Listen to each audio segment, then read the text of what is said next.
আমি বাড়িতে গিয়ে টিউশনি পড়াতাম। আমি যাকে টিউশনি পড়াতাম সে ছিল অষ্টম শ্রেণীতে পড়ুয়া একজন ছাত্র। সে লেখাপড়ার পাশাপাশি গানকে অনেক ভালোবাসত। আমি তাকে সন্ধ্যা 7টা থেকে রাত 8টা পর্যন্ত লেখাপড়া শেখাতাম। তার বাড়ি আমার বাড়ির পাশেই ছিল।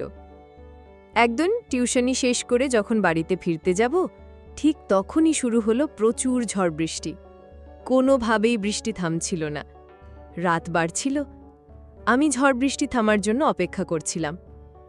তখন হঠাৎ আমার মনে হলো আমার পিছনে কেউ দাঁড়িয়ে আছে। আমি চেয়ে দেখলাম আমার ছাত্র অয়ন। অয়ন আমাকে বলল, ম্যাডাম, আজ যাওয়া লাগবে না, ঝড় বৃষ্টি বেড়েই চলেছে। অয়ন বলল, মা ডাকছে ম্যাডাম, ঘরে আসুন। অয়নের মা বলল, তুমি ফোন করে বলে দাও যে তুমি আসতে পারবে না, তোমার মা যেন চিন্তামুক্ত থাকে। আমি তখন কোনো উপায় না পেয়ে মাকে ফোন করে জানিয়ে দিলাম। আমি যখন অয়নের মায়ের সাথে খাওয়া দাওয়া সেরে, অয়নের মা আমাকে অন্য একটা রুম দেখিয়ে দিলেন থাকার জন্য। কিন্তু সেই রুমে টিভিটা ঠিকমতো চলছিল না। তখন আমি অয়নকে বললাম, এই ঘরের টিভিটা নষ্ট নাকি? অয়ন বলল, না ম্যাডাম, ভালো আছে। তাহলে টিভিটা অন করে দাও। তারপর টিভিটা অন করে অয়ন তার ঘরে চলে গেল।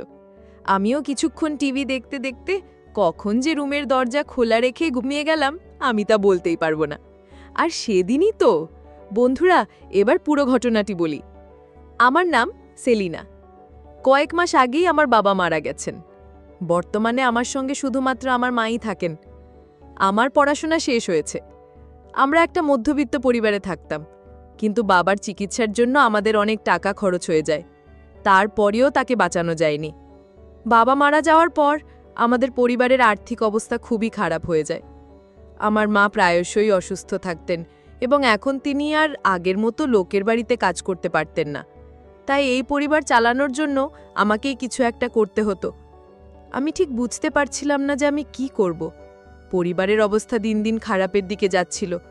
মায়ের ওষুধের জন্য নিয়মিত টাকার প্রয়োজন ছিল, কিন্তু কোনো উপায় খুঁজে পাচ্ছিলাম না। অবশেষে আর্থিক অবস্থার কারণে আমি বাধ্য হয়ে স্কুল ছাত্রদের টিউশনি পড়ানোর সিদ্ধান্ত নিলাম। আমাদের এলাকাটি ছোট হওয়ায় আমি কারো বাড়িতে গৃহকর্মী বা জাতীয় কোনো কাজ পাচ্ছিলাম না। আমি এমন একটি কাজের সন্ধান করছিলাম যেখানে নারীদের জন্য কাজের পরিবেশ নিরাপদ, কিন্তু আশেপাশে এমন কোনো সুযোগ ছিল না। বেশিরভাগ জায়গাতেই পুরুষদের প্রাধান্য ছিল। আমার মা চাইতেন না যে আমি ঘরের বাইরে গিয়ে কোনো চাকরি করি। তিনি বলতেন, আমরা না খেয়ে মরে যাব, কিন্তু তোর ঘরের বাইরে যাওয়ার কোনো দরকার নেই। তার কথা শুনে আমি কিছুদিন চুপচাপ ঘরে বসেছিলাম, কিন্তু বাড়ির করুণ অবস্থা আর সময় মতো মায়ের ওষুধ জোগাড় করতে না পারার কষ্ট, এই সব কিছু আমাকে মানসিকভাবে দুর্বল করে দিচ্ছিল। বাবা মারা যাওয়ার সাথে সাথে আমাদের জীবন থেকে সুখ শান্তি যেন হারিয়ে গিয়েছিল। আমাদের এলাকার মানুষগুলোও আমাদের মতোই সাধারণ আয়ের ছিল। আমি কাছাকাছি ছেলেমেয়েদের টিউশন পড়াতে চেয়েছিলাম, কিন্তু এখান থেকে যে পারিশ্রমিক পেতাম তা দিয়ে আমাদের সংসার চালানো সম্ভব ছিল না। আমাদের খরচ ক্রমশ বাড়ছিল। তখন আমার এক বান্ধবী আমাকে পরামর্শ দিল, তুই বাড়ি বাড়ি গিয়ে হোম টিউশন পড়াচ্ছিস না কেন? অন্যের বাড়িতে গিয়ে বাচ্চাদের পড়ালে তুই আরও বেশি টাকা পাবি। সে আরও বলল, আজকের পরিস্থিতিতে বেশিরভাগ অভিভাবক তাদের সন্তানদের বাড়িতে রেখেই পড়াতে চান। এই কারণে তারা একজন ভালো শিক্ষককে বাড়িতে আসার জন্য বেশি টাকা দিতেও রাজি থাকেন। এই বিষয়ে আরও খোঁজ খবর নিয়ে আমি বাড়িতে গিয়ে পড়ানোর জন্য মনস্থির করলাম। প্রথমে আমার মা আমাকে বাড়ি থেকে বের হতে দিতে চাইছিলেন না, কিন্তু আমাদের খাবারের প্রয়োজনের কথা ভেবে অনেক বোঝানোর পর তিনিও রাজি হলেন। আমি আমার পরিচিত কয়েকজনকে জানিয়ে রাখলাম যে কারো যদি হোম টিউশনি করানোর জন্য শিক্ষকের প্রয়োজন হয় তবে তারা যেন আমার সাথে যোগাযোগ করে। শীঘ্রই আমি এই প্রস্তাবের একটি ভালো ফলাফল পেলাম যখন একটি সচ্ছল পরিবার থেকে টিউশনের প্রস্তাব এলো। শুরুতে আমি জানতাম না তাদের সামনে আমি নিজের পরিস্থিতি কিভাবে তুলে ধরব। আমি শুধু বলেছিলাম আমি আমার বাড়ির একমাত্র উপার্জনক্ষম ব্যক্তি এবং বাবার মৃত্যুর পর আমি এই পড়ানোর সিদ্ধান্ত নিয়েছি। আমার অর্থের খুব প্রয়োজন, কিন্তু আমি আপনাদের সন্তানকে খুব ভালোভাবে পড়াবো। আপনারা আমার চেয়ে ভালো শিক্ষক সহজে খুঁজে পাবেন না। সম্ভবত এটা আমার একটা ভুল ছিল যে আমি আমার দুর্বলতার কথা শুরুতেই তাদের বলেছিলাম। আমার টিউশন শুরু হলো। আমি দুপুর 2টা থেকে রাত 8টা পর্যন্ত বিভিন্ন বাড়িতে গিয়ে বাচ্চাদের পড়াতাম। আমি মোট 7টি বাড়িতে 1 ঘন্টা করে টিউশনি করতাম। এই বাচ্চাদের মধ্যে একজন ছিল অয়ন, যাকে আমি সন্ধ্যা 7টা থেকে রাত 8টা পর্যন্ত পড়াতাম। সে 8ম শ্রেণীতে পড়ত। সে একটু বড় ক্লাসে পড়ত, আর বাকিরা সবাই নিচু শ্রেণীতে পড়ত। প্রথম থেকেই অয়ন আমার সাথে কিছুটা অদ্ভুতভাবে কথা বলতো। সেই বাড়িতে একজন মহিলা ছিলেন, তিনি অয়নের মা। অয়ন ছিল তার একমাত্র সন্তান। অয়নের বাবা একটি বড় হাসপাতালে চাকরি করতেন এবং ডিউটির জন্য তাকে প্রায়শই শহরের বাইরে থাকতে হতো। আমি মনে মনে ভাবলাম, এই পরিবারটি বেশ সচ্ছল এবং এখান থেকে আমি একটি ভালো টিউশন ফি পাচ্ছি, যা আমার জন্য সহায়ক হবে। অয়নকে পড়ানো শুরু করার প্রায় 20 দিন কেটে গেছে। হঠাৎ করে আমি লক্ষ্য করলাম, আমি যখনই অয়নকে হোমওয়ার্ক দিই তখন তার খাতার পাতায় গান লেখা ছিল, খুব সুন্দর একটি গান। আমি তাকে বললাম, তুমি গান লিখতে পারো? সে বলল, হ্যাঁ ম্যাডাম, আমি সুন্দর গান, কবিতা নিজেই লিখতে পারি এবং গাইতেও পারি। আমি তার মাকে এই বিষয়টি জানালে তিনি বলেন তার ছেলে শিল্পী হতে আগ্রহী, কিন্তু তিনি চান না যে অয়ন শিল্পীর দিকে ঝুঁকুক। তিনি চান তার ছেলে উচ্চশিক্ষা লাভ করুক, যাতে পরবর্তীতে সে নিজের ব্যবসা সামলাতে পারে। আমি তাকে বললাম, আপনার চিন্তাভাবনা খুব ভালো, কিন্তু আমি বিশ্বাস করি যে বাচ্চাদের যা করতে ভালো লাগে তাদের সেই কাজেই সমর্থন করা উচিত। সে যদি শিল্পী হতে চায় তাহলে তাকে উৎসাহ দেওয়া উচিত। একদিন অয়ন বলল, ম্যাডাম, আমি একটি গান বলবো। তখন সে একটি দেশের গান শোনালো। আমি তার গান শুনে মুগ্ধ হয়েছিলাম, কারণ তার গানের গলা ছিল অসম্ভব সুন্দর। তুমি চাইলে তো বড় একজন শিল্পী হতে পারো, কিন্তু আমি জানি তোমার মা সেটা চায় না। আমি একদিন অয়নের মাকে বলেছিলাম, আপনার ছেলের যে প্রতিভা আছে সে তো চাইলে ভালো একজন গায়ক হতে পারে। আমার কথা শুনে অয়নের মা কিছুটা বিরক্তির সাথে বললেন, আমি তোমাকে যতটুকু বলেছি তুমি ঠিক ততটুকুই করো, এর বেশি ভাবতে হবে না। আমি বুঝতে পারছিলাম না কেন আমার কথা শুনে তিনি এমনভাবে প্রতিক্রিয়া দেখালেন। তিনি আমাকে নির্দেশ দিলেন, এখন থেকে অয়ন যেন আর গান না গায়, সেদিকে খেয়াল রাখতে। আমি অয়নের মায়ের আচরণে কিছুটা রুক্ষতার ছাপ দেখলাম, যদিও তিনি সাধারণত খুব ভালো ব্যবহার করতেন। আমি তার কথায় খুব একটা পাত্তা না দিয়ে অয়নকে বুঝিয়ে বললাম, আপাতত তুমি পড়াশোনাটা শেষ করো, তারপর বড় হয়ে সিদ্ধান্ত নিও তোমার জন্য কোনটা ভালো হবে। তুমি এখনও ছোট, তাই তোমার শুধুমাত্র পড়াশোনায় মনোযোগ দেওয়া উচিত।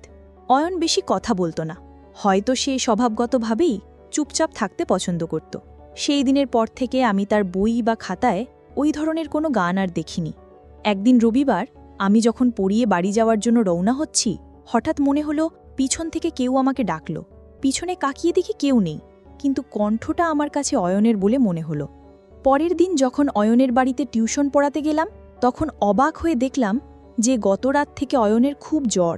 তার মা আমাকে বললেন, অয়নের শরীর ভালো নেই, গত রাত থেকে জ্বর, তাই আজও পড়তে পারবে না। আমি তার মাকে বললাম, আমি কি একবার ওর সাথে দেখা করতে পারি, শুধু ওর স্বাস্থ্যের খোঁজ নেব? এই বলে আমি যখনই ওর ঘরের দিকে যেতে লাগলাম, তখন ওর মা খুব অদ্ভুতভাবে আমাকে থামিয়ে দিয়ে বললেন, ও এখন ঘুমোচ্ছে, তোমাকে কালকেও আসতে হবে না, 2 দিন পরে সে পড়াবে। অয়নের মায়ের কথাবার্তা আমার কাছে খুবই রহস্যময় মনে হচ্ছিল। আমি চুপচাপ তার বাড়ি থেকে বেরিয়ে এসে ভাবতে লাগলাম, গতকাল পর্যন্ত তো অয়ন ভালোই ছিল, হয়তো আবহাওয়ার কারণে হঠাৎ অসুস্থ হয়ে পড়েছে। বাড়িতে এসে মাকে চিন্তিত দেখে আমার মনে পড়ল আমি মায়ের জন্য ওষুধ আনতে ভুলে গেছি। আমি বাড়ির দরজা থেকেই আবার ওষুধের দোকানের দিকে রওনা হলাম। ওষুধ নিয়ে দোকান থেকে নামার সময় হঠাৎ আমার পা মুচড়ে যায় এবং আমি নিজেকে সামলাতে না পেরে সিঁড়ি দিয়ে প্রায় পড়েই যাচ্ছিলাম। আমি যখন টাল সামলে মাথা তুললাম, তখন সামনে যা দেখলাম তাতে আমি অবাক হয়ে গেলাম। আমার সামনে দাঁড়িয়েছিলেন অয়নের মা। এই মহিলাটি তো খুব ধনী পরিবারের, তাহলে তিনি এই ছোট ওষুধের দোকান থেকে ওষুধ কিনছেন কেন? আমি তাকে জিজ্ঞেস না করে থাকতে পারলাম না, আপনি এখানে? সবকিছু ঠিকঠাক আছে তো? তিনি কিছুটা রুক্ষস্বরে বললেন, কেন, আমার এখানে আসতে কোনো বাধা আছে নাকি? আমি পরিস্থিতি সামলে নিয়ে বললাম, না মানে আমি বলছিলাম যে এর আগে আপনাকে এখানে কখনো দেখিনি। আসলে আমি মায়ের ওষুধ নিতে এখানে প্রায়ই আসি। অয়ন এখন কেমন আছে? আমার প্রশ্নে অয়নের মা বললেন, তুমি অনেক কথা বলো, কম কথা বললে তোমার জন্য ভালো। এই বলে তিনি আমার পাশ দিয়ে দ্রুত চলে গেলেন। আমার খুব অবাক লাগলো এই মহিলা কিভাবে আমার সাথে এভাবে কথা বলতে পারলেন। এর আগে তিনি আমার সাথে খুব ভালোভাবে কথা বলতেন, কিন্তু গত 2 দিন ধরে তার আচরণ আমার সাথে খুব অস্বাভাবিক হয়ে উঠেছিল। যাই হোক, আমি আমার বাড়িতে চলে এলাম। বাড়িতে এসে মা আমাকে চিন্তায় মগ্ন দেখে জিজ্ঞেস করলেন, কি হয়েছে সেলিনা, কিছু হয়েছে? আমি বললাম, না মা, কিছু না। আমি যে ছেলেটিকে টিউশনি পড়াই এইমাত্র তার মাকে ওষুধের দোকানে দেখলাম। আমার সাথে তার কথাবার্তা খুব কঠোর ছিল। আমি জানি না বড়লোকদের এমন অহংকার কেন হয়। মা আমার দিকে তাকিয়ে বললেন, এটাই তো বড়লোকদের স্বভাব রে মা, বড় মানুষগুলো এমনই হয়। একবার টাকার মোহে পড়লে তারা সম্পর্কের মূল্য ভুলে যায়। আমি মাকে বললাম, আমি জানি মা, টাকা খুব শক্তিশালী, কিন্তু মনে হয় অন্য কেউ যদি তাদের সন্তানের প্রতি মনোযোগ দেয় বা তাদের জন্য ভালো চিন্তা করে, সেটাও তারা সহ্য করতে পারে না। আমার মা হেসে বললেন, এই একই কথা তো আমিও তোকে বোঝানোর চেষ্টা করছি। এই ধনী লোকেরা গরিবদের সাথে প্রায়শই এমন কঠোর আচরণ করে। তাদের ধারণা সম্পদ আর টাকা পয়সা থাকলেই তারা অন্যদের উপর কর্তৃত্ব করতে পারবে। আমি বললাম, মা, ঈশ্বরের কৃপায় আমাদের জীবনে ভালোবাসার কোনো অভাব হয়নি, কিন্তু বাবার মৃত্যুর পর আমাদের আর্থিক অবস্থা খারাপ হয়ে গেছে। তবু ঈশ্বর আমাদের সম্পর্কগুলোকে সম্মান করতে শিখিয়েছেন। মা হেসে বললেন, ঠিক আছে, এখন বিশ্রাম কর, আমি তোর জন্য খাবার নিয়ে আসছি, তুই নিশ্চয়ই ক্লান্ত। এভাবেই সময় কাটছিল। শনিবার যখন আমি অয়নকে পড়াতে গেলাম, দেখলাম তার পড়ার প্রতি কোনো মনোযোগ নেই। আমি কিছুটা কঠোর স্বরে বললাম, কি করছো তুমি? পড়ালেখায় মন নেই কেন? আমি তোমাকে এতক্ষণ ধরে একই প্রশ্ন করছি, আর তুমি আমার কোনো প্রশ্নের উত্তর দিচ্ছ না কেন? অয়ন নিচু স্বরে বলল, ম্যাডাম, আমি কোনো উত্তর দিলে কি আপনি বিশ্বাস করবেন? কিন্তু সেটা বলা আমার জন্য ঠিক হবে না। আমি অয়নকে বললাম, অয়ন, তোমার কথার মানে কি? আর তুমি এত ঘুরিয়ে কথা বলছো কেন? তুমি শুধু পড়ালেখায় মনোযোগ দাও। তুমি কি বলছো আমি কিছুই বুঝতে পারছি না। যা বলার আমাকে সহজ ভাষায় বলো। তখন অয়ন আমাকে বলল, আমি আপনাকে কিছুই বলতে চাই না, আজকের জন্য এটুকুই যথেষ্ট। আমি ক্লান্ত ম্যাম, বাকি পড়া কাল শেষ করব। আমি বললাম, অয়ন, কিন্তু তোমার বাড়ির পড়া এখনো শেষ হয়নি। তাতে অয়ন দৃঢ়স্বরে বলল, আমি তো আপনাকে বলছি আজকের জন্য এটুকুই যথেষ্ট। আপনি আমার সাথে এত তর্ক করছেন কেন? আমি বললাম, যাই হোক না কেন, আমি তোমার শিক্ষক, আর একজন শিক্ষক মায়ের মতো হয়। তুমি আমার সাথে এভাবে কথা বলতে পারো না, এতে আমার খারাপ লাগে। এতে অয়ন আমার দিকে এক অদ্ভুত দৃষ্টিতে তাকিয়ে বলল, সাবধান, আমি আপনাকে সম্মান করি, তার মানে এই নয় যে আপনি আমার মায়ের মতো। আমার মা হওয়ার চেষ্টা করবেন না, কারণ আপনি কখনোই আমার মায়ের জায়গা নিতে পারবেন না। আমি বিস্ময়ে অয়নের দিকে তাকালাম। তার চোখ এবং কথার মধ্যে কোনো মিল খুঁজে পেলাম না। আমি চুপ হয়ে গেলাম এবং আমার ব্যাগ নিয়ে সেখান থেকে চলে যাওয়ার জন্য প্রস্তুত হলাম। তখন হঠাৎ আমি অয়নের মায়ের মুখোমুখি হলাম। আমি তাকে নমস্কার জানালাম এবং তিনি আমার নমস্কারের জবাব দিয়ে বললেন, এই নিন আপনার 1 মাসের অগ্রিম টিউশনের টাকা। আর আগামীকাল এখানে আসবেন না, আমাদের কোথাও যেতে হবে, পরশু আসবেন।